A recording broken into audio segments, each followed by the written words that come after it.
What's up, guys? And today I will be creating my greatest Premier League 11 of all time. Now, this 11 won't be purely constructed off of how good the player was, even though we have some all-time players in here that are brilliant players. You may see some players that were better than players that are on this team, but the reason that they're not in that team is because they don't have the longevity and continued excellence in this league. Like, for example, Gareth Bale, Luis Suarez, and Cristiano Ronaldo, who's maybe the greatest player of all time in football history, but it's because they didn't have that longevity, and that's why they didn't make it in this team. So without further ado, let's get into it. I went with Peter Schmeichel in goal. Now, I know it's actually a pretty close conversation between him, Petr Cech, and Alisson. Some people may even put Ederson in that conversation as well too, even though I don't think he's of their level as a shot stopper, maybe as better than them as distributors. But in terms of shot stopping, I think Schmeichel's the best we've seen in the Premier League. Him and Cech was close, but I think the way Peter Schmeichel was a leader and commander for those 90s Man United's team and contributed so much to their success, particularly that treble in the 98-99 season. I think he was an easy lock for me in this team. And at left back, I think Ashley Cole is, you can make the argument he's the best left back in football history, certainly the best in the Premier League. Just how good he was defensively, maybe not up to par with the Roberto Carlos in terms of attacking side of the game, but just how solid he was defensively. And the way when he moved from Arsenal to Chelsea, it kind of signaled the power shift between Arsenal and Chelsea in the Premier League, as Arsenal had just come off winning the double a few years back, and Chelsea were just about to win the Premier. We're just about to get into their era of winning the Premier League. So yeah, I think his transfer was a significant transfer in this landscape of the Premier League history. So at center back, I went for John Terry. Now, I don't want to speak on John Terry's off-field actions. I want to keep it strictly on the pitch, but he's obviously done some horrible things in his personal life, but as a player, I mean, the guy was a complete center back. I mean, his distribution was phenomenal. Great diagonal passes. I mean, I feel like it kind of goes under the radar because of how good he was defensively, and he was one of those defenders that would kind of put his head on the line where like other players are scared to put their feet, he would put his head, and he was just not afraid of anything and would do everything to fight for the badge. He won 5 Premier League titles for Chelsea, and he won in 04-05 as captain and 14-15 as captain, which is crazy. He has insane longevity in the Premier League and has a great peak as well too. I believe he made 5 PFA Team of the Years as well too during his time in the Premier League. So yeah, I think John Terry's an absolute lock. I think Virgil van Dijk, you can make the argument, is the best center back in Premier League history. Definitely not the greatest in my opinion, because I think Terry is greater than him. You can make an argument some other Man United center backs like Rio Ferdinand are greater than him. But I just think in terms of being a complete center back, like what I said about Terry, I think Virgil van Dijk is even more complete, man, honestly. I think he was just so fast, so strong. He's almost like a Rolls Royce, what we're kind of seeing from Saliba right now. I think Virgil van Dijk during his peak was like that. I know he's maybe having a bit of a rough season here in 2025, 2026, but I believe in his prime, he obviously came so close to winning a Ballon d'Or if he wasn't competing with Lionel Messi that year. So yeah, I think Virgil van Dijk has to be in this team. Like I said, he might be the most complete and overall best, maybe not greatest, but best center back we've seen in the Premier League. And this is one of the situations I was talking about at the start of the video. I do believe that Kyle Walker is a better right back than Gary Neville, but I just think Gary Neville's success and the way he was a leader for those Man United teams, and his partnership with David Beckham was just too good for me to not put him in this team. So yeah, I feel like Gary Neville, man. You could argue Kyle Walker's obviously faced up against Mbappe and Vinicius and done well against them, which I don't think Neville would do. I think he would get smoked by those guys. But he was a very underrated footballer as well too. I think he was still a really good player. And obviously his success, I know Walker has won a lot too, but his success, I believe Gary Neville has won 13 Premier League titles, something like that. And yeah, just a phenomenal player, phenomenal career. And yeah, I think he's the greatest right back in Premier League history. Now, for my first midfielder, I think you could play this guy anywhere in midfield and he'd be the best midfielder on the pitch, Steven Gerrard. I mean, I feel like Jude Bellingham is kind of the modern day version of him, but I feel like Stevie G was a level above too, man. Because his long strikes, his ability to just lace the ball from distance, I think Bellingham can do what he does in terms of finishing from long range. And obviously, he hasn't won the Premier League, but his legacy, when people talk about the Premier League, they still think of Steven Gerrard so highly because of the performances, the leadership, the loyalty to Liverpool. He could have went to Real Madrid, but he stayed with the Liverpool project throughout everything.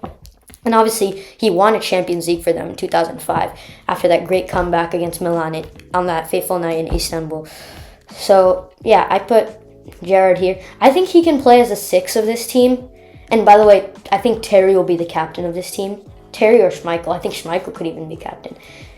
Or, actually, do I think Gerrard could be the captain? Yeah, what am I saying? Gerrard's the captain for sure. His leadership is better than everyone in this team.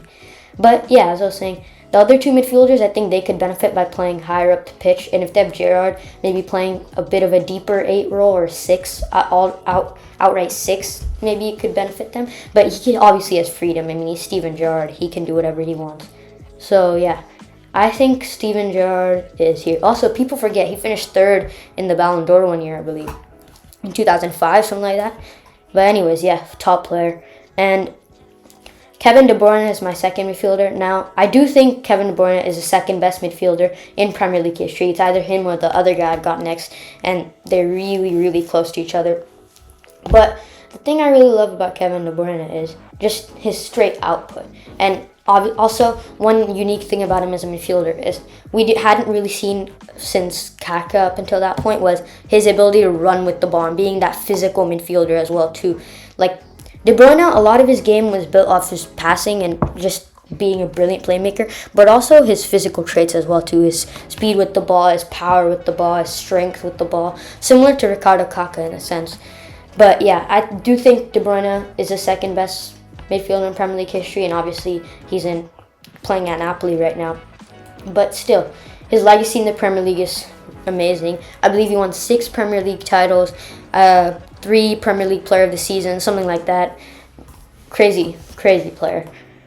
And the last midfielder will be Paul Scholes. I mean, he was just a delight to watch, I feel like, man.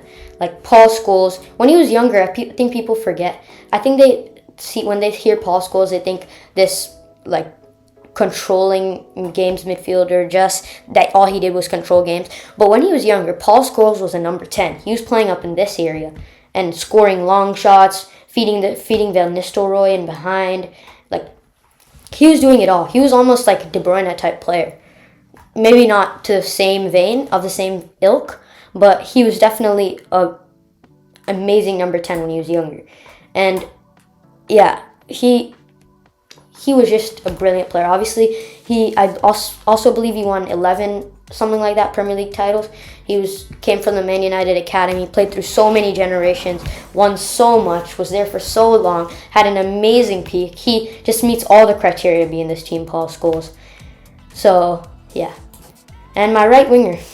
And this is probably going to be the first controversial pick because many of you guys are going to say, where is Cristiano Ronaldo? He's the best player in the Premier League has ever seen. But once again, I feel like there's a difference between best and greatest. And since I'm building the greatest Premier League 11 of all time, I think that Mo Salah has to be lock. I mean, he came to Liverpool in 2017. He was actually pretty close to world class at Roma, I think. But he was one of the more underrated wingers in Europe. But when he came to Liverpool, people almost were like, really? That's our big signing for the season? And then he just proved everyone wrong. 32 goals in his debut season. I mean, those title surges against Man City were just special, and I feel like he was at the heart of it. That duo he had with Mane, man, that was special. And I think many people would agree with this pick. So, yeah, I got Mo Salah. I got him at right wing. And at left wing, maybe not his preferred position, I'm going to have Thierry Henry. Now, obviously, he can play there, but I just feel like Thierry Henry, what he could do with the ball at his feet. It's not even just the goals for me. The speed, the trickery, the flair, the dribbling. Henry was a treat to watch. Like most of these players on this list, they were just so beautiful to watch. And that added to their greatness is that you turn on your TV and you light up with joy when you're watching them play. So Thierry Henry, obviously, I believe he has 175 Premier League goals. I believe he has the greatest peak in Premier League history, arguably around with some other guys who are not in this team, like Bale and Suarez and Ronaldo. But yeah, I believe he's definitely up there. And my last player is Wayne Rooney. Now, I don't think you can build a Premier League all-time 11 with Wayne Rooney. For me, he's one of the defining players of the Premier League era. For what he did as a teenager at Everton, one of the best teenagers we've ever seen. Then what he did for so long at United, he was the face of the club. And when Ronaldo left, he stayed. Even though they went through a real rough patch from about 08, 09, 09, 10, 10, 11, 11, 12. Those years were not great. Then obviously they won the Premier League in 12, 13, and him and Van Persie were a big part of that.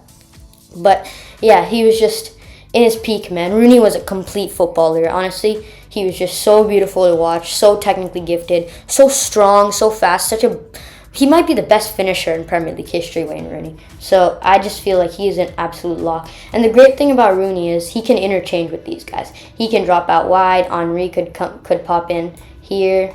Then, yeah, they could interchange here. De Bruyne could make these runs in. Gerrard, these three can interchange. I feel like De Bruyne can control the game and can allow Gerrard to go forward, link up with Rooney, and yeah, it could just be really fluid. Obviously, these three have great chemistry for how long they played for England together, and these two, wow, there's a lot of England players, no doubt, because it's a Premier League. But yeah, that concludes my Premier League all-time 11. Let me know, did I mess up? Should I have included Bale, Ronaldo, or Suarez, or maybe Bergkamp, Cantona, Vieira? Vieira was really close to making my team out, by the way. But let me know who I should have included in your opinion in the comments, and I'll take a look at it. I love getting feedback on what you guys say, and see you on the next video. Peace.